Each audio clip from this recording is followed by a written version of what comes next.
I love the royal family. Prince Andrew, he's a rascal, huh? What a knucklehead that guy is. I don't know if you followed this guy's scandals. His scandals are sad, but they were funny in how the order of them, let's put it that way. So I don't know if you know this, but there's pictures of him all over Pedophile Island.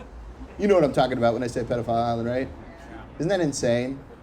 That I can go Pedophile Island, you guys are like, oh, I know exactly what you're talking about. It's not a world I want to live in. You know it, huh? It was his spot. Someone just bought it. Yeah, somebody just bought it? Yeah. Probably got a screaming deal on that one. Was it on Zillow? You know what's funny about that is that it wasn't called Pedophile Island on a map. You know what? It was called Little St. James, which is even funnier. Even the island was underaged. They were showing Jeffrey Islands, and they're like, we have this one. It's called Little St. James. He's like, ooh. Favorite guy on Little St. James? You know, there's Stephen Hawking. There's pictures of him all over Pedophile Island. So say what you will about the place. At least it was wheelchair accessible. It's more than I can say about this stage.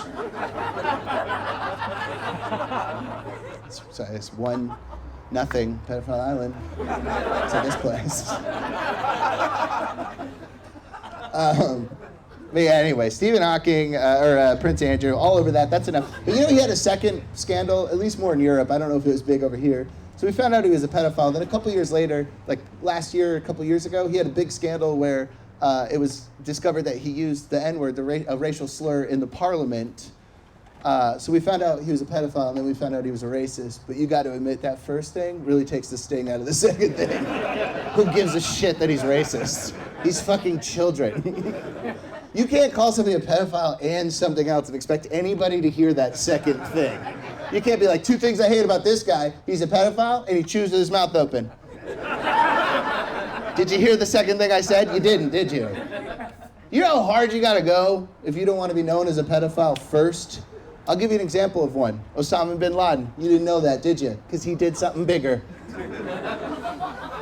That's how hard you gotta go if you don't want to be known as a pedophile. You have to do 9/11. You have to do 9/11. I have no clue if Osama bin Laden was a pedophile. Feels like it, doesn't it? What, am I gonna get in trouble for ruining his reputation? Comedian Brian Vokey besmirches Osama bin Laden's legacy.